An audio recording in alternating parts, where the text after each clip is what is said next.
What's up everyone and welcome back to another tutorial. Today we're going to see how to add app shortcuts to the desktop in Windows 11. If you want quick access to your favorite apps, here's how to do it. Firstly, press Windows key plus S, type CMD and then press Enter.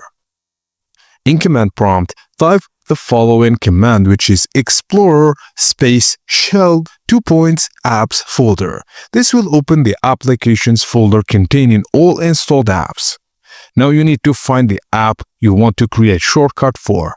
Right click on the app and then select Create Shortcut. Click Yes when Windows asks to place the shortcut on the desktop, and the app shortcut will now appear on your desktop. And if you want another method, you can just click Start, search for the app, drag the app icon directly onto your desktop. And that's it. Now you have a desktop shortcut for quick access to your app. Thank you guys for watching, and please don't forget to like and subscribe for more tips and tricks like this.